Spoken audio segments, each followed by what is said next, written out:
제목은 우리의 기쁨이라는 제목으로 말씀을 나누도록 하겠습니다. 좀 넘겨주십시오. 말씀의 포인트는 사람이 내 안에 머물러 있고 내가 그 안에 머물러 있으면 이 포인트입니다. 요한일서 1장 3절에서 4절까지 읽겠습니다. 우리가 보고 들은 바를 여러분에게도 선포합니다. 우리는 여러분도 우리와 서로 사귐을 가지기를 바라는 것입니다. 우리의 사귐은 아버지와 또 그의 아들 예수 그리스도와 함께하는 사귐입니다. 우리가 이 글을 쓰는 것은 우리 서로의 기쁨이 차고 넘치게 하려는 것입니다. 아멘. 요한은 성도들이, 사람들이 아버지와 예수 그리스도와 함께하는 사귐을 갖고 그 기쁨이 차고 넘치게 되기를 바라기 때문에 이 글을 썼다고 하였습니다. 성도들이 세상 사람들과 구별되게끔 기쁨이 차고 넘치게 살기를 바란다는 것입니다. 여러분 전철을 타셔서 사람들을 유심히 얼굴을 좀 본 적이 있습니까? 사람들의 얼굴을 모두들 그만큼 기쁘게 지내지는 않는 것 같아요. 저는 아침마다 그 황령산 중턱까지 올라갔다 오르내리면서 기도를 합니다. 그 가면 운동시설이기 때문에 운동도 조금 하고 내려와요. 그 운동하면 늘 계시는 분이 몇 분 계세요. 노인분들이세요. 노인분들이 서로 이야기를 나누는 거 들어보면은 오늘 아침인가요? 이야기 나누는 걸 들어보면은 어제 아침이고 오늘 주로 건강 이야기하고 무릎이 아파서 뭐 어디 병원에 갔는데 병원에서 돈만 받아먹고 나서지도 않고 하면서 병원 욕을 하시기도 하고 이제 아픈 이야기, 수술했던 얘기, 병원 얘기 이런 거를 많이 하시는 것을 들을 수 있습니다. 저도 가만히 들으면서 야, 노인분들이 때가 되면 정말 이렇게 힘든 일이 많으시구나, 살기가 힘드시구나 이런 생각을 했습니다. 그런데 노인분들이라서 그럴 수도 있겠지만 노인분 아니라도 그만큼 사람들이 기쁘게 사는 것 같지가 제가 볼 때는 아닌 것 같아요. 제가 최근에 체리 새우라는 책을 보았습니다. 중1 여중생의 학교 생활과 친구 관계에 대한 심리 묘사가 아주 잘 되어 있는 중학생이 쓴 그런 책입니다. 여중생을 둔 부모님이 읽으면 그 심리를 잘 알 수 있을 것 같아요. 저는 정도현 목사의 딸이 원래 중1로 올라간다 그러길래 이 책을 권했습니다. 꼭 읽어보라고 두 부부에게 권했습니다. 그 책을 보면은 어린 여중생의 삶이 얼마나 이 왕따, 은따, 친구 관계가 이게 전쟁터 같아요. 이게 굉장히 힘들어요. 저는 그 책을 읽으면서 우리 딸의 옛날 그때 힘들었던 그것도 이제 경험해 본 적이기 때문에 그것이 얼마나 힘든지를 느낄 수가 있었습니다. 어리고 꿈 많을 것 같은 여중생들도 그들의 삶도 그만큼 기쁘지만은 않구나 하는 것을 볼 수가 있습니다. 사람들은 이 세상에서 그다지 기쁘게 사는 것 같지가 않습니다. 요한은 이 세상에서 그렇게 사는 사람들을 불러내어서 그들이 아버지와 아들 예수 그리스도와의 교제를 통해서 삶의 기쁨이 차고 넘치게 할 수가 있고 그렇게 하고자 이 말씀을 적어서 보낸 것입니다. 오늘 여러분은 기쁘십니까? 얼마나 기쁘십니까? 기쁨이 차고 넘치십니까? 기쁨에는 크게 두 가지가 있다고 할 수 있습니다. 첫째는 세상의 삶에서 오는 기쁨입니다. 이것은 이 세상을 살아가면서 삶에서 일어나는 여러 가지 좋은 일이 많이 생기기 때문에 기뻐지는 거예요. 이 땅에서 일어나는 일들로 인해서 기뻐지는 게 첫 번째 기쁨, 세상의 삶에서 오는 삶의 기쁨이죠. 직장에서 승진을 하거나 또는 로또를 맞거나 이런 데서 오는 기쁨은 정말 이렇게 세상 삶에서 오는 기쁨이죠. 다 좋은 거예요. 그것도 좋은 일이고요. 또 하나의 기쁨은 영적인 기쁨이라 할 수 있습니다. 이것은 이 세상의 일 때문이 아니라 이 세상의 일과 관계없이 위에서 오는 기쁨이에요. 하나님에게서 오는 기쁨을 말하는 겁니다. 이것은 세상 일과 무관하게 우리 안에 깊이 내재될 수 있는 그런 기쁨을 말하는 것입니다. 요한이 여기서 성도들이 가지기를 바랬던 기쁨은 바로 이 영적인 기쁨을 두고 말하는 것입니다. 예수님의 제자들 71명이 나가서 전도했습니다. 자기들 말을 듣고 귀신들이 쫓겨가는 것을 보고 기뻤어요. 너무나 기뻤습니다. 예수님께 와서 자랑을 했습니다. 주님, 우리가 주님의 이름으로 명령했더니 귀신들이 쫓겨나왔습니다. 하고 자랑을 했습니다. 예수님께. 예수님이 말씀하였습니다. 그래 수고했다. 너무 잘했다. 그런데 너희 말이야. 귀신들이 너희에게 복종한다고 기뻐하지 말고 너희 이름이 하늘에 기록되어 있는 것으로 기뻐하여라 고 하시면서 그들이 관점을 이렇게 바꿔줬어요. 우리가 보통 기뻐하는 것과는 다른 종류의 기쁨을 예수님이 말씀하신 거예요. 사람들이 라이프톡에 오고 성경 공부하고 세례받고 크리스천이 되면 우리는 너무나 기뻐요. 그렇지 않습니까? 교회가 숫자적으로 성장하면 너무나 기쁩니다. 그렇지만 우리 크리스천은 그보다 더 근본적인 기쁨, 그것도 너무나 좋고 기쁜 일이지만 우리 크리스천은 그보다 더 근본적인 영적인 기쁨을 가지고 그 영적인 기쁨으로 기뻐해야 함을 예수님은 가르치고 있는 것입니다. 하늘에 이름이 기록되어 있는 것으로 기뻐하고 하나님이 너희 이름을 알고 있는 것으로 기뻐하고 하나님이 너희를 사랑하고 있는 것으로 기뻐하고 하나님이 너희를 돌보고 있는 것으로 기뻐하라고. 개인적인 하나님 관계에서 오는 기쁨을 예수님은 말씀하고 있습니다. 영적인 기쁨은 모르고 삶에서의 기쁨만 안다면 열매가 나오고 교회가 잘 되면 기뻐할 것이고 그러지 않으면 기뻐할 수 없을 것입니다. 직장이나 일에서 하는 일이 잘 되면 기뻐하고 그렇지 않으면 기뻐하지 못할 것입니다. 그러면 과연 크리스천이 세상 사람들과 구별되는 점이 무엇일까요? 옛날 기독교에는 하기오스, 구별된다고, 다르다고, 다른 사람들이 크리스천들이라고 했는데 똑같이 세상 일에서 일어나는 걸로 기뻐하고 슬퍼하고 그 말 다른 기쁨이 없다면 크리스천들이 과연 세상 사람들과 구별된 특징이 무엇일까요? 어디서 어떤 면에서 다른 사람들과 구별된다 할 수 있겠습니까? 요한은 당시 어려운 상황에서도 믿음과 기쁨을 잃지 않았습니다. 멸망당하고 예루살렘이 멸망당하고 성전이 파괴되고 사람들이 흩어지고 핍박받고 그런 여러 가지 어려운 상황이었지만 요한은 그 믿음과 열정이 더 커져갔어요. 믿음이 떨어지지 않았고 더욱 강건하였습니다. 그것은 예수님과의 개인적인 관계에서 오는 믿음과 사랑 때문이었을 것입니다. 외부의 상황들이 그의 마음의 믿음과 기쁨을 뺏어가지 못했습니다. 그가 가진 예수님과의 관계에서 오는 내면의 기쁨 때문이었을 것입니다. 요한복음 14장 10절을 보시겠습니다. 요한복음 14장 10절. 너는 내가 아버지 안에 있고 아버지께서 내 안에 계신 것을 믿지 않느냐? 내가 너희에게 말하는 것은 내 마음대로 하는 말이 아니라 내 안에 계시는 아버지께서 그의 일을 하시는 것이다. 아멘.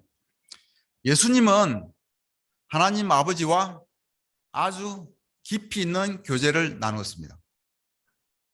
그 교제는 너무나 가깝고 너무나 친밀하고 완전히 하나가 된 경지, 거의 혼연일체를 이루었다고 할 수 있습니다. 예수님이 하시는 말씀은 예수님께서 자신 마음대로 하신 말이 아니라 안에 계시는 하나님이 하시는 말씀을 내가 그냥 하는 거라고. 아버지가 나한테 하시는 말씀을 그냥 내가 하는 거라고, 전하는 거라고. 내 안에서 하나님 아버지가 당신의 일을 하시는 거라고 이야기하고 있습니다. 하나님이 예수님을 굉장히 힘있게 예수님을 통해서 일을 하시는 것입니다. 우리가 하나님과 아주 가까워지고 친밀해지면 우리도 하나님 아버지와 하나가 되어서 하나님이 내 안에 계시고 내가 하나님 안에 거하는 상태가 될 수도 있을 것입니다. 그러면 우리를 통해서도 우리 삶을 통해서도 하나님이 놀라운 많은 일을 하실 것이라고 믿습니다. 바울도 갈라디아서 2장에 보면은 이런 얘기를 합니다. 이제 살고 있는 것은 내가 아닙니다. 그리스도께서 내 안에서 살고 계십니다. 라고 고백했습니다. 그리스도께서 바울 안에서 일하셨기 때문에 바울이 그 당시에 얼마나 놀라운 일을 하였는지, 왜 그렇게 놀라운 일을 할 수 있었는지를 우리가 알 수 있습니다. 바울 안에서 하나님이, 그리스도가 놀랍게 일을 하신 것입니다.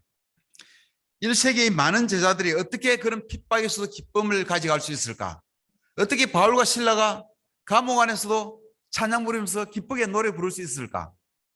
어떻게 사도들이 매를 맞고 나오면서도 예수님을 위해서 자기 가치 있는 인자로 여김을 받게 된 것을 기뻐했다고? 어떻게 그런 마음을 가질 수 있을까? 하나님에게서 오는 영적인 기쁨으로 충만했기 때문에 그것이 가능했다라고 생각합니다. 시편 1장 1절에서 3절까지를 보시겠습니다. 시편 1장 1절에서 3절.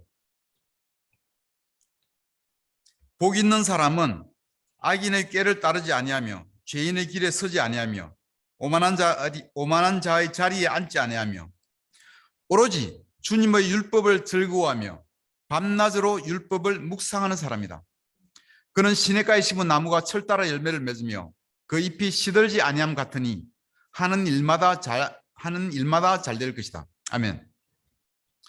예수님처럼이라는 책에서 보면은 어떻게 하면 하나님의 임재를, 어떻게 하면 하나님이 내 안에 계심을, 하나님의 임재를 더 잘 알 수가 있을까를 위하여 가르친 부분이 있습니다.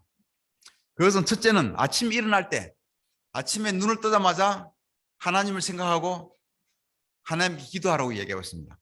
아침 시간을 말씀과 기도로 시작하라고 이야기하고 있습니다. 또 마찬가지로 하루를 마무리할 때도 하나님을 생각하고 하나님께 기도하라고 이야기하고 있습니다.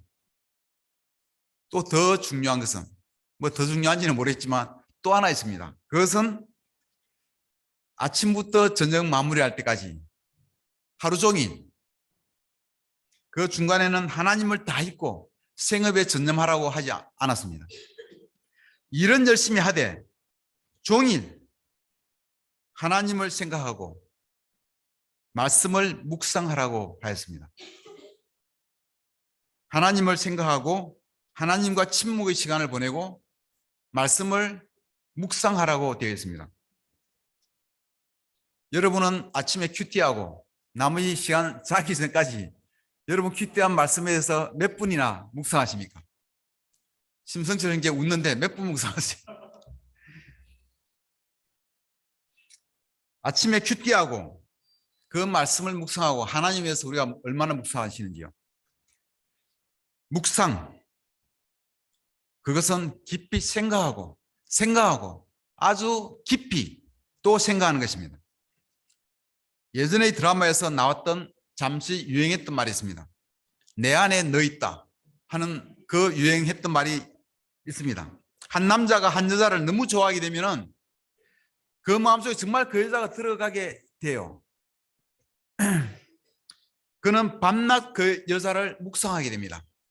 자나깨나 그 여자 생각만 하게 됩니다. 여러분 다 그와 비슷한 경험이 있을 거예요. 많은 에너지와 시간을 그 사람을 묵상하는데, 생각하는데 사용합니다. 내 안에 너 있다 말은 사랑에 빠진 사람에게는 정말 과장된 말이 아니에요. 실제로 그래요. 제가 아까 말씀한 체리새우라는 책은 재미있어요. 읽어보면. 그 책에서 주인공 여중생은 어느 날 학교 등교길에서 자기가 평소에 늘 관심을 두던 관심남으로부터 인사를 듣게 됩니다. 이름을 부르면서 또 보자 하고 이야기를 했어요. 이 주인공은 그 인사 한 말로 인해서 하루 종일 그 말을 묵상합니다. 학교에서 그 말이 무슨 의미일까? 무슨 뜻을 담고 있을까? 학교에서 친구들에게 물어봅니다. 그 관심남이 교회 다니는데 너 교회 다니지? 교회에서 인사할 때 어떻게 인사하니? 물어보고 계속 여러 친구에게 물어봅니다. 어떤 친구가 아마 호감이 있으니까 그런 인사말을 했을 거야 라고 하는 자기가 원하는 대답을 들으니까 그때는 만족합니다. 어쨌든 그 말을 이 여중생이 종일 묵상하고 그 다음 날도 계속 생각하게 됩니다. 쉽고 또 곱씹습니다. 그렇게 묵상하는 것입니다. 여러분은 주로 무엇을 묵상하십니까? 혹시 걱정거리를 늘 묵상하고 있는 것은 아닙니까? 하루 종일 돈에 대해서 묵상하고 있는 것은 아닙니까? 하루 종일 혹시 누군가를 미워하거나 내 상처에 대해서 묵상하고 있는 것은 아닌지요? 복 있는 사람은 다른 것을 묵상하는 사람이 아니라 죄나 교만한 거나 악한 생각이나 이런 것을 묵상하는 것이 아니라 오직 말씀을 즐거워하면서 밤낮 묵상하는 자가 복이 있다고 하였습니다. 그런 사람이 철따라 열매 맺고 하는 일마다 다 잘 될 거라고 했습니다. 열매가 있어서 기쁜 것이 아니라 하는 일이 잘 되어서 기뻐하는 것이 아니라 하나님과의 관계에서 오는 영적인 기쁨이 차고 충만할 때 그때 열매가 맺히고 하는 일이 잘 된다는 것입니다. 요한복음 15장 5절을 보시겠습니다. 요한복음 15장 5절. 나는 포도나무요 너희는 가지이다. 사람이 내 안에 머물러 있고 내가 그 안에 머물러 있으면 그는 많은 열매를 맺는다. 너희는 나를 떠나서는 아무것도 할 수 없다. 마무리하겠습니다. 아침을 말씀과 기도로 시작하고 저녁을 기도로 마무리하시기 바랍니다. 하루 종일 밤낮 말씀을 좋아하고 즐거워하고 묵상하기 위해서 노력을 하시기 바랍니다. 아버지가 내 안에 계시고 내가 아버지 안에 있다라고 하신 예수님과 하나님의 그 친밀한 관계를 우리가 닮아갈 수 있기를 바랍니다. 이미 하나님은 성령님으로 우리 안에서 거하고 계십니다. 우리만 믿음으로 하나님을 인정하고 가까이 가면 됩니다. 아침 저녁으로 말씀 보고 기도하고 하나님을 묵상하고 말씀을 묵상하면서 하나님께 가까이 가면 됩니다. 포도나무에 붙은 가지처럼 하나님과 그리스도와 깊이 연결될 때 영적인 기쁨이 우리에게 커질 것입니다. 그러면 열매 맺는 기쁨은 자연적으로 따라올 것이고 우리가 하는 많은 일들이 잘 되는 기쁨도 따라올 것입니다. 이 세상 삶에서 일어나는 일들이 우리 기쁨을 좌지우지하는 것이 아니라 하나님에서 오는 영적인 기쁨이 우리 이 세상에서 일어나는 일들을 좌지우지하게 하시기 바랍니다. 그래서 교회가 성장하고 모두가 하는 일이 잘 되는 축복을 받는 우리 모두가 되기를 바랍니다. 아멘. 마치겠습니다.